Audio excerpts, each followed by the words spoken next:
He showed up before the lights came on. Same shift, same rhythm. Metal detector clicks, coffee in a paper cup. The night guard badge sat clipped to a belt that had outlasted 3 uniforms. He didn't speak much. Most people didn't notice him at all. Just an older man standing near the lobby door of the Federal Training Building, watching the elevators, nodding at the occasional late officer, checking the locks without ever checking his watch. Because he didn't need to. He already knew the rhythm of the place better than anyone. But on a Thursday morning in October, something changed. New management. New policies. A clipboard in the hands of a boy with polished shoes and no creases in his sleeves. The old man was called in. He didn't argue.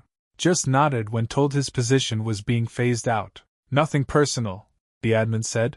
The man didn't look up. He unpinned his badge, set it gently on the desk, then walked out, one hand in his pocket, the other brushing against the sleeve of his jacket. It didn't look like much, just a simple black field watch, worn leather strap, scratched face. No one noticed that either, except for the SEAL. He was sitting in the corner of the lobby, waiting for clearance to access the training floor. He'd seen the guard every week for months, never spoke more than a nod. But this time, when the old man passed, the SEAL leaned forward. Not at the face, not at the badge, at the watch. Because there were only 2 ways to get that exact model. You were issued it, or you were given it by someone who didn't return. The SEAL waited until the hallway cleared. No officers, no admin, just the slow echo of a cleaning cart moving somewhere upstairs. He stepped out of the lobby chair, quiet but deliberate, and followed the old man toward the side exit. Didn't call out, didn't speak, just moved with the kind of awareness that made elevators feel loud and carpets feel like gravel. The old man was already halfway across the parking lot. He walked like someone used to longer marches, knees slightly stiff, but steady. Like his body had agreed long ago not to complain as long as it kept moving. The SEAL caught up near the edge of the curb. "Excuse me, sir?" The man stopped, turned slightly. Didn't smile, didn't frown. Just looked at him with a calm that made the morning feel colder. The SEAL pointed gently, not at his face, but to the man's wrist. "That watch," he said. The old man glanced down once, then back up. "I've only ever seen one like it," the SEAL added. "Baghdad. 2007, Camp Scimitar. You weren't." He let the question hang. The man didn't answer right away. He seemed to measure something first, not the question, but the man asking it. Then, after a long breath, "I didn't stay long." The SEAL stepped back slightly, tension easing in his shoulders. "That's what I thought." The wind picked up. Leaves scraped along the pavement. The old man adjusted his cuff, hiding the watch again.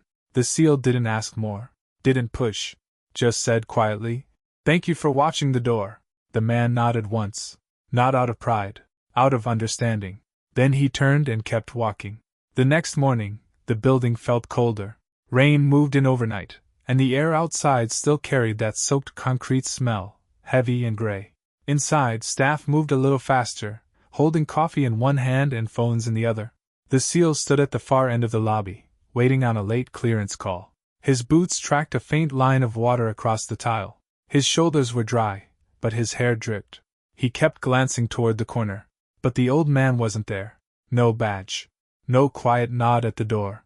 Just an empty metal stool, pushed back near the wall. At 0900, a new guard walked in, younger, clean uniform, tactical gloves like they mattered. He leaned over the desk and tapped the monitor with 2 fingers, smiling like he'd been waiting for this post. His badge caught the light, bright and freshly printed. No scratches on it yet. "Morning, sir," he called across the lobby to the SEAL. The SEAL nodded once. The guard grinned wider. "Don't worry. Door's in good hands now. Not like that last guy. Didn't even know how to use the exit log. What was his name again?" The SEAL's posture shifted. "Didn't catch it," he said. But the new guard wasn't done. He spun the chair once, kicked it to a stop. "Probably didn't serve. You can always tell, right? No edge. No spine." He looked for a laugh, found none. The SEAL stepped forward slowly, his boots clicking sharper now. Each step felt like it took more space than the lobby had. He stopped across the counter. "Don't talk about what you don't know," he said quietly. The guard blinked. "What?" The SEAL didn't repeat himself. He reached into his jacket, pulled out a folded photo, weathered black and white, laminated and soft from time, slid it across the counter. 7 men. dust-covered, sunburned. Every one of them with the same field watch on their wrist. The man in the center was younger then, barely recognizable. But it was him, the quiet guard. Same eyes, same silence. The SEAL tapped the photo once. That man's wristwatch came from an op that never made it to briefing sheets. 3 never made it through. He carried one of them out. The guard looked down, his mouth opened slightly. No headlines. No ceremony. No record. The SEAL's voice dropped further. And you just mocked him for how he signed a clipboard. No one else in the lobby moved. Even the receptionist at the back desk lowered her eyes. The guard looked at the photo again. No comeback now. Just breath and regret. The SEAL folded the photo. Put it back in his jacket. He was watching this door before you knew which way to face. Then he stepped back. Didn't raise his voice. Didn't threaten. Just left behind a weight in the room that didn't lift. That night, the SEAL sat alone in his quarters. Lights off. Laptop screen casting a dim glow across the wall. Rain tapped steadily against the window. He didn't check email. Didn't open messages. Just one search bar. He stared at it a long time before typing. SEAL watch issue, matte black face, tan leather strap, 2007. The results were thin. Mostly resale listings, civilian knockoffs, one Reddit thread with no replies. He tried again. Camp Scimitar Sniper Rotation Roster. May 2007. Access denied? He sat back. There were names he could call. Favors he could cash in. But that wasn't how this worked. Not with men like that. Men who left nothing but footprints in places no map acknowledged. He reached into the top drawer of his desk and pulled out the photo again.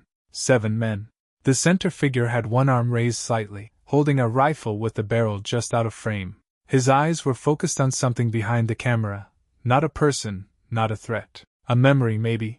Something that stayed with him. The SEAL flipped the photo over. Nothing written. Just a faint crease down the middle, like it had been folded too many times. He stared at the face again. Then something shifted in his memory. Back during orientation, the building had used temporary IDs. A box full of old plastic cards with printed labels, names of staff who'd come and gone. Most were shredded after 90 days. But not all. The SEAL stood, pulled on his hoodie, and left without a word. The admin wing was dark, empty. The copy machines and hallway clocks hummed in low rhythm. He moved fast, quiet. No security badge needed after 2200. The supply room was still unlocked. 3rd drawer. Bottom file cabinet. Labeled Civ Contract/Legacy, NONDOJ. He flipped through the cards one by one. Garcia Alton. Harper Lenny. Owens J. Then he paused. C. R. Holland. No photo. Just a typed label. Night Security. Retired 2010. Handwritten beside it. Rehired PT. Facility Clearance Exempt. 2021. The SEAL turned the card over. A small barcode sticker. Faded. And beneath that, barely visible under the lamination, was a unit patch pressed into the cardstock. Stamped. Not printed. SEAL Team 1. His chest tightened. Not from surprise. From confirmation. No resume. No LinkedIn. No DD-214. Just a quiet man with a quiet job, standing watch at a door that barely deserved him. The SEAL held the ID card a moment longer. Then he put it back exactly where he found it. And walked out, slower this time. Not because he was tired. Because he knew now. Some men don't vanish because they're forgotten. They vanish because that's how they were taught to survive. Friday morning came quiet. No rain. No wind. Just a pale haze over the parking lot, and the kind of air that made metal feel cold to the touch. The SEAL arrived earlier than usual. No orders. No assignment. He just stood under the awning near the security booth, one hand in his jacket pocket, the other wrapped around a disposable cup that had long since gone cold. The new guard wasn't there yet. Neither was the admin staff, but the old man was. He moved without hurry, coming up the side path from the loading zone, same way he always had.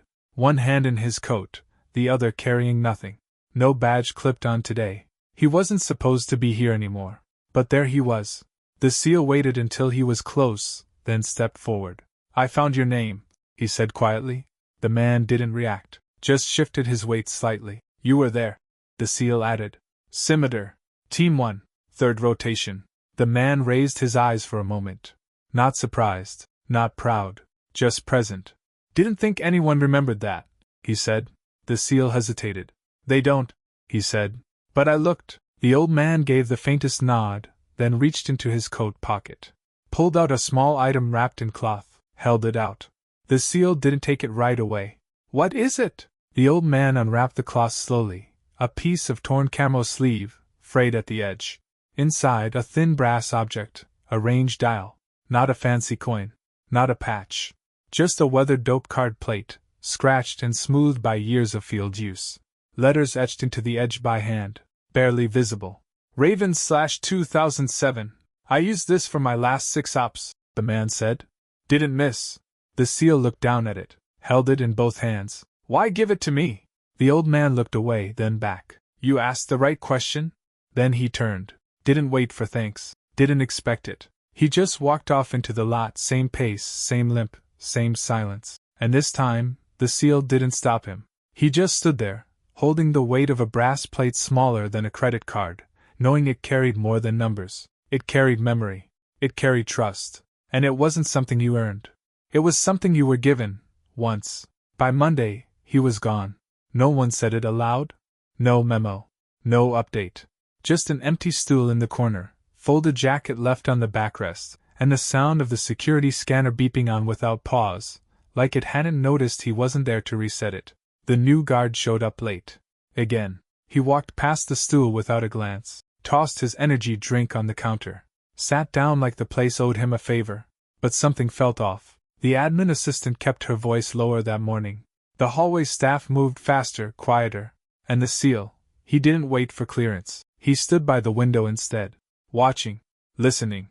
At 0930, a package arrived at the front desk. No return label. No courier name. Just a manila envelope, sealed tight, with one word typed on the front. To the one who stood. The receptionist hesitated, held it up toward the SEAL. I think it's for you, she said softly. He took it, sat down, opened it with the edge of his pocket knife. Inside, a photograph, folded twice. Same group of 7. But this time, the reverse side held handwriting. There are no statues for us. Only doors.